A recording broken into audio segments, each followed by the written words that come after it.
माधवी जी, interpersonal रिश्तों से आगे प्यार, मैरिज और ब्रेकअप, इस सब को हम एक सोसाइटी में कैसे डील करें, इसके ऊपर आप क्या कहना चाहेंगी?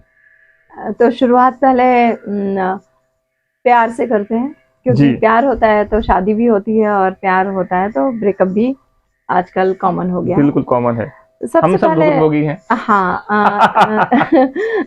सब लोग प्यार को जब परिभाषित करते हैं तो प्यार में डिमांड नहीं आती। अगर एक उस वाले प्यार पर बात करें जो कृष्ण ने बताया है, अगर हम उस वाले प्यार पर बात करें जो कि लैला मजनू शीरी फरहाद सब बता के गए हैं, और हम उस वाले प्यार की बात करें जो आजकल आम हो गया है, किसी को किसी भी उम्र में प्यार हो रहा है, और लोग कह भी रहे हैं प्यार की कोई उम्र नहीं होती, प्यार की कोई सीमा नहीं होती, प्यार कभी भी हो सकता है। प्यार हो तो सकता है कभी भी, लेकिन प्यार में एक जिम्मेदारी भी होती है। प्यार का जो स्वरूप है वो बहुत बड़ा है। अगर आप एक पक्ष के प्रति जिम्मेदार हैं और दूसरे पक्ष के प्रति गैर जिम्मेदार हैं, तो फिर वो प्यार नहीं है। अगर बच्चे अपनी उम्र में प्यार कर रहे हैं तो उन्हें ये देखना होगा कि वो अपने परिवार के साथ भी जिम्मेदारी और उनके साथ भी ईमानदारी रखें। अगर वो अपने साथी के साथ प्यार कर रहे हैं तो क्या वो अपने साथी के साथ ईमानदारी कर रहे हैं, उनके साथ एक पूरी तरीके से उनके साथ कहीं ऐसा तो नहीं कि उनको इग्नोर कर रहे हैं। तो प्यार कभी किसी को इग्नोर नहीं करता, प्यार मतलबी नहीं होता, प्यार बहुत संकीर्ण नहीं होता, वो छोटा नहीं सोचता, प्यार बहुत बड़ा सोचता है। प्यार में जो बंटवारा होता है वो प्यार का बंटवारा बहुत स्पष्ट होता है, क्लियर होता है। तो अपने अपने हिस्से का प्यार ले लिया, दूसरे के हिस्से की हमें परवाह नहीं है, दूसरे की व्यक्ति की हमें जिम्मेदारी नहीं है। हमने प्यार कर लिया, अब आप परेशान होइए, आप रोइए, या हमें अब आपसे नहीं किसी और से प्यार हो गया तो अब आप परेशान रहिए। हमें आपके साथ चलते चलते किसी और के साथ प्यार हो गया तो फिर आप बीच में कहाँ जाएंगे, आप अपना सोचिए, हमें तो प्यार हो गया। प्यार में जिम्मेदारी, प्यार का बंटवारा, प्यार में ईमानदारी, प्यार में दूसरे पक्ष का भी उतना ही सोचना, प्यार में बहुत बड़ी जिम्मेदारी है।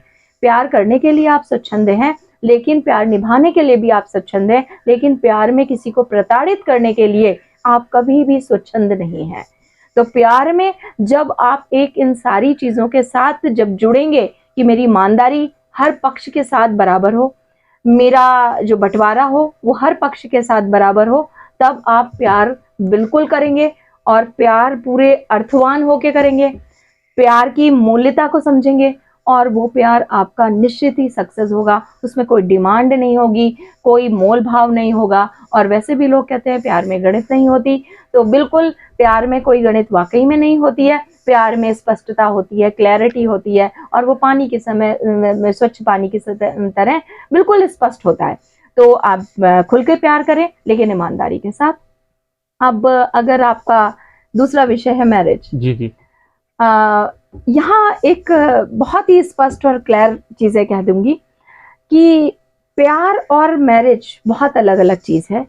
शादी एक सामाजिक बंधन है, सामाजिक प्रतिबद्धता है, सामाजिक एग्रीमेंट है कि दो शख्स ने समाज की उस फील्ड में उस तरफ जाने का निर्णय लिया है, अपनी स्वीकार्यता दी है कि वो समाज के सारे नियमों को मानेगा। जबकि प्यार में आप ये कोई भी शपथ, कोई भी कमिटमेंट नहीं लेते। आप वहाँ ये आता है कि आपको ऐसा होना चाहिए, बट आप नहीं भी हो तो काम चलेगा, बट शादी में काम नहीं चलता। शादी में आपको होना ही पड़ता है वो वैसा जैसा आपका समाज चाहता है, क्योंकि शादी सामाजिक है।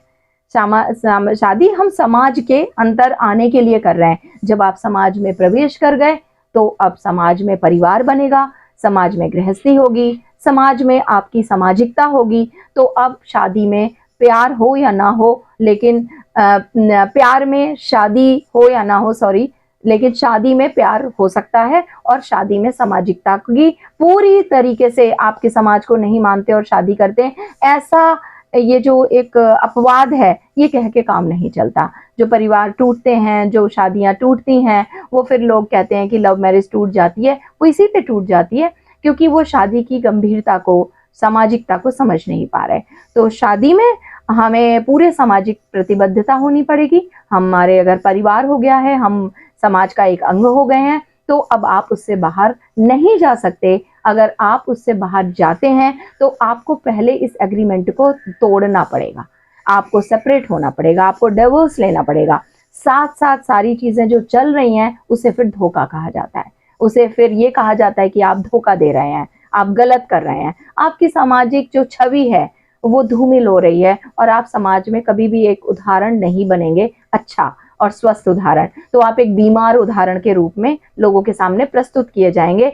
भले ही आप इसे चोरी से करें, छुप के करें, आप इस एग्रीमेंट को तोड़िए, खुल के सामने आइए, स्पष्टता लाइए और आप दोहरा जीवन जीने से बचिए। तो ये मेरा शादी के प्रति जो स्पष्ट संदेश है। और कहना चाहूंगी जो भी कपल्स हैं, और ब्रेकअप तो अब पहले नौजवानों में होते थे, अब प्रौढ़ में भी होने लगे हैं, जो लेट अडल्ट्स हैं उनमें भी होने लग गए हैं।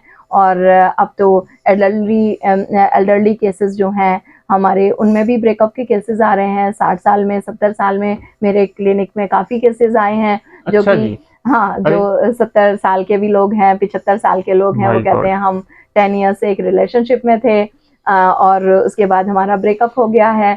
और एक और मेरे को अभी तक याद है, उनका नाम तो खैर हमारी लिमिटेशंस है, तो उनकी ऐसी 85 अराउंड महिला है, 85 थी आयु, और जो पिछले कुछ 5-7 सालों से एक किसी के साथ ऑनलाइन रिलेशनशिप में थी, फिर उसके बाद वो उस शख्स से मिलने भी गई और 85 ऑनवर्ड्स जाके उन दोनों ने ये फैसला किया कि अब वो अपने इस रिलेशनशिप को शादी का स्वरूप देंगे, जिसमें उनके बच्चों ने भी उनका साथ दिया। बहुत बढ़िया। तो हमारे समाज में ऐसे उदाहरण भी हैं। तो अब वो अपवाद नहीं रह गया कि जो ब्रेकअप है वो खाली नौजवानों के हैं, और कई बार अच्छे रिलेशनशिप भी बनते हैं।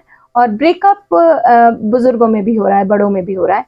ब्रेकअप में मैं ऐसा मानती हूँ कि जहाँ, जो मैंने प्यार में कहा कि अगर प्यार में ये सब हो तो ब्रेकअप की गुंजाइश नहीं होगी। जहाँ प्यार में डिमांड आ रही है, पैसा आ रहा है, कुछ ना कुछ आपकी अगले स्तर में कुछ अचीव करने की नीयत है, तो प्यार में जरूरी नहीं है कि आप उसके साथ ही रहें, आप उसके साथ हो। आप प्यार में एक अच्छी सोच के साथ भी प्यार जीवन भर किसी के साथ कर सकते हैं। ब्रेकअप में आप एक चीज का विशेष ध्यान रखें, ना खुद का जीवन खतरे में डालें, ना दूसरे का जीवन खतरे में डालें। ब्रेकअप बदला लेने का नाम नहीं है, ब्रेकअप खुद को खराब करने का नाम नहीं है। डैमेज को कंट्रोल करें, इमीडिएट प्रोफेशनल्स की हेल्प लें अगर खुद से संभव नहीं हो पा रहा, परिवारजन उसको सहयोग दें, क्योंकि ब्रेकअप एक फेज है, बड़े का हो या छोटे का हो, नौजवान का हो या बुजुर्ग का हो। ब्रेकअप में वो अपने अंदर की जो अपनी क्षमताएं हैं उससे दूर चला जाता है। वो बहुत समझदार होता है लेकिन समझदारी दिखाई नहीं देती, क्योंकि उसको याद आती है, उसको बहुत सारी चीजों की याद आती है। ये जो याद है, ये याद ऐसी नहीं है कि वो ये साबित करती है कि आप किसी एक अमुक व्यक्ति से बहुत प्यार करते हैं, ऐसा नहीं है। याद इसलिए आती है क्योंकि आपके ब्रेन को एडिक्शन हो गया है, आपका ब्रेन आदी हो गया है कई सालों से, कई महीनों से, दिन रात एक अमुक प्रकार की आवाज सुनने का। आपका ब्रेन आदी हो चुका है, एडिक्टेड हो चुका है एक व्यक्ति के साथ समय बिताने का। आपका ब्रेन आप आदी हो चुका है कुछ व्यक्ति की, स्पेसिफिक एक व्यक्ति की महक लेने का, उसके आभास को, उसके जो एहसास है उसको लेने का। तो जब एक ब्रेन और एक बॉडी एक चीज की आदी हो जाती है, आपको उससे हटने में टाइम लग रहा है। तो इससे ये नहीं है कि आप उससे बहुत प्यार करते हैं। अगर प्यार करते तो अलगाव नहीं होता, अगर अलगाव हुआ है तो ये सबसे पहली एक इंडिकेशन है प्यार नहीं था, प्यार कम हो गया था। अब जो बचा है वो याद बची है। याद क्यों बची है? क्योंकि एडिक्शन बन गया। आपके ब्रेन को एक पैटर्न मिल गया, रोज रात 10 बजे ही फोन आता है, फिर हम रात के 3 घंटे बात करते हैं, हम रोज मिलते हैं, हम हफ्ते में मिलते हैं, हम 20 दिन में मिलते हैं। अब आपकी ब्रेन को, बॉडी को आदत पड़ती जा रही है। अब आपको बाहर ब्रेकअप से इसलिए निकलना है क्योंकि आपको जो आदत लग गई है, अब आपको नई आदतें लगवानी है जिससे कि आपकी पुरानी आदतें धूमिल हो जाए। तो आज जो लोग भी ब्रेकअप में ये मान के खुद को खराब करते हैं या अपने आप को डैमेज करते हैं या दूसरे को डैमेज करते हैं, एसिड फेंक दिया, उसको परेशान किया, उसको गाली दे दी, वो इसलिए करते हैं क्योंकि वो ये मान रहे हैं कि वो उससे बहुत प्यार करते हैं। आपको सबसे पहले यही समझना पड़ेगा कि ये अब प्यार नहीं बचा, अब जो बचा है वो याद बची है, और याद को हटाने के लिए हमको कुछ स्टेप्स को पार करना होगा। बहुत ही खूबसूरत से आपने बताया, इसको साइंटिफिकली बताया कि क्या केमिकल हैं इस चीज़ के। अच्छा, मेरा नेक्स्ट सवाल है माधवी जी, एक साइकोलॉजिस्ट, एज ए साइकोलॉजिस्ट, जैसे आप कितने लोगों से डील करते हैं और आपको अमूमन सब राज पता होते हैं, तो साइकोलॉजिस्ट की लिमिटेशन क्या होनी चाहिए? और अब जबकि नए लोग, नए विद्यार्थी भी इस फील्ड में आएंगे, क्या उनकी मैच्योरिटी होगी? आप इसमें उनको क्या संदेश देना चाहेंगी? बहुत अच्छा आपका जो ये प्रश्न है, और मैं चाहती भी थी कि इस इंटरव्यू में मैं इस प्रश्न का ज़रूर जवाब दे दूँ और ये आए। देखिए, एक साइकोलॉजिस्ट की लिमिटेशन जब वो प्रोफेशनल लाइफ में आता है बहुत बड़ी हो जाती है। सबसे पहले आपने जैसे कहा कि आपको सबके जो बहुत उसके पर्सनल इश्यूज होते हैं वो पता होते हैं, तो आपको सबसे पहले जब अपनी प्रोफेशनल आप अपने एथिक्स हैं, आपकी कॉन्फिडेंशियलिटी है, उसे तो मेंटेन करना ही सभी को पता है कि हम कहीं लूज़ नहीं कर सकते। हम कहीं केस हिस्ट्री को जिक्र कर सकते हैं, उसके नाम को, उसकी चीज़ों को बिना कहीं शामिल किए। जो सबसे बड़ी लिमिट है वो लिमिट है आपके अपने जेंडर की। आप जब एक टेबल पर बैठें और आप इस प्रोफेशन को जब लें, सबसे पहले आप अपने जेंडर को आड़े मत आने दें। आप फीमेल जेंडर हैं या आप मेल जेंडर हैं या कोई और, आपका जेंडर किसी भी एक सोच में कि अगर मैं फीमेल जेंडर हूँ और एक पुरुष क्या कह रहा है तो मैं उसे ये समझाने लगूं कि नहीं नहीं आपको आप ही में कमी होगी, या ये मान बैठूं, आपके अपने जेंडर की सोच आगे नहीं आ सकती। आप किसी जेंडर में को लेकर इस प्रोफेशन में आगे ना आए। और उसके साथ साथ आप तो सबके खास और मित्र हो सकते हैं, आपके साथ लोग मित्रता की तरह पेश आ सकते हैं, लेकिन एक साइकोलॉजिस्ट जब अपनी प्रोफेशनल टेबल पर होता है, वो किसी का भी रिश्तेदार, नातेदार, मित्र, साथी, सहयोगी कुछ भी नहीं होता। वो एक शून्य होता है। आप जितनी बड़ी शून्यता अपने आसपास एक ओरा बना के रखेंगे, आप उतनी ईमानदारी से अपने हर एक व्यक्ति जो आपके सामने आपसे सलाह लेने आया है, मदद मांगने आया है या इलाज कराने आया है, आप उसका इलाज कर पाएंगे। तो आपकी जो एक शून्यता है जिसमें जेंडर नहीं है, आपकी सोच नहीं है, आपकी विचार नहीं है, आपके कोई भी प्रेजुडिस, आपकी कोई भी स्टीरियोटाइप्ड थॉट प्रोसेस सिस्टम जिसमें आप क्या विचार रखते हैं एक समाज के बारे में, अपने देश के बारे में, कुछ भी उसके अंदर, उस शून्य के अंदर एंट्री नहीं ले पाए, तभी आप पूरी ईमानदारी के साथ दूसरे व्यक्ति के साथ कनेक्ट हो पाते हैं और वो व्यक्ति आपके साथ कनेक्ट होता है। बट आपकी ये लिमिटेशन है कि आपको उसके साथ एक लिमिट में, ये जो टेबल बीच में रखी गई है, और कई बार तो हमारे प्रोफेशन में ये टेबल भी नहीं होती, बट फिर भी एक बारीक सी लाइन इस प्रोफेशन में रहती है, उसे जितनी सुंदरता से हम खींच कर हमेशा मेंटेन रख पाएंगे, उतने अच्छे हम इस फील्ड में सक्सेस भी होंगे और सफल भी होंगे अपने लोगों को अच्छे बेहतर तरीके से उनके समाधान तक पहुंचाने में। बहुत ही सुंदर शब्दों में आपने सब कुछ बयान किया है। मैं वास्तव में आपकी क्वालिटी का, आपकी नॉलेज का कायल हो गया हूँ और मुझे लगता है कि लोगों को भी ये बहुत पसंद आने वाला है। Thank you so much. एक लास्ट मेरा सवाल और है, हालांकि सवाल अभी काफ़ी है, वो हम किसी और नेक्स्ट सेशन में इसको फिर शूट करेंगे। क्या एक साइकोलॉजिस्ट को, जैसे कि वो सबकी सुनता है, दुख दर्द, अच्छी बातें, बुरी बातें, क्या खुद भी कभी वो सुनते सुनते इतनी नेगेटिविटी इकट्ठा करते करते इन सब चीज़ों का शिकार हो सकता है? और क्या इसको कभी फ्यूचर में साइकोलॉजिस्ट को किसी दूसरे अच्छे साइकोलॉजिस्ट की जरूरत पड़ सकती है? ये मैंने कहीं सुना है और मैं इसलिए इसको जानना चाहता हूँ। ठीक है, देखिए, साइकोलॉजिस्ट जब अपने केबिन में है, अपनी सीट पर बैठा है, तब तो वो एक प्रोफेशन में बंधा हुआ है, लेकिन जैसे ही वो अपनी कुर्सी को छोड़ता है, अपने केबिन को छोड़ता है, तो उसके बाद वो भी एक आम आदमी है, एक आम इंसान है, उसकी भी वही हड्डियां हैं, वही उसके अंदर खून बहता है, वही विचार, वही एंगर, वही भाव उसके अंदर आते हैं। तो अगर वो कभी भी किसी एक इस सेंस में नहीं कि उसने लोगों को बहुत सुना है तो इसलिए उसको जरूरत है, उसे एक अपने आप को आम आदमी मान के चलना चाहिए। जैसे वो अपनी टेबल और अपने केबिन को छोड़े, जितना वो अपने आप को आम मानेगा उतना ज्यादा वो जल्दी जल्दी अपनी समस्याओं और अपनी उलझनों के लिए किसी की मदद लेगा। जैसे हम लोगों से कहते हैं कि आप मदद लीजिए, वैसे हम भी तो एक आम आदमी है, हमें भी कहीं मदद लेनी चाहिए, हमें भी कहीं सपोर्ट लेना चाहिए, हमें भी किसी से सलाह ले लेनी चाहिए। हम अपने आप में पूरे कभी नहीं होते, और जिस दिन हम पूरे हो जाएंगे उस दिन तो हमारा अस्तित्व ही नहीं रहेगा। तो इसलिए हर एक मनोवैज्ञानिक को भी अपनी प्रोफेशनल टेबल और अपनी चेयर को छोड़ने के बाद एक आम आदमी की तरह अपनी समस्याओं के प्रति संवेदनशील होना चाहिए।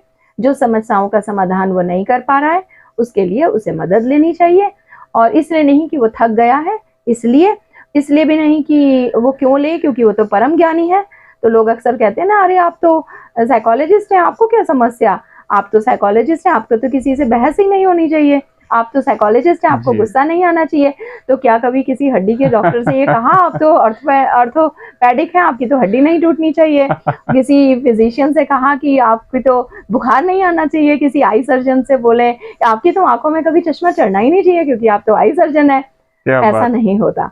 हम एक साइकोलॉजिस्ट हैं प्रोफेशनली, बट इस टेबल के बाहर हम एक आम इंसान है, और बिल्कुल हम स्वीकार करना चाहिए, एक्सेप्ट करना चाहिए कि हम में कुछ कमी होगी, हमें ज़रूरत होगी, हम हेल्प लेंगे, बिल्कुल लेंगे। दूसरा जो भी इस सर्विस को सर्व कर रहा होगा और हमारे अप्रोच में होगा, हम अपनी समस्याओं के लिए बिल्कुल उस तक जाएंगे और सबके सामने बताएंगे भी हम साइकोलॉजिस्ट काउंसलिंग लेते हैं और साइकोलॉजिस्ट के पास अप्रोच करते हैं, जाते भी हैं बिल्कुल। क्या बात, बहुत बढ़िया।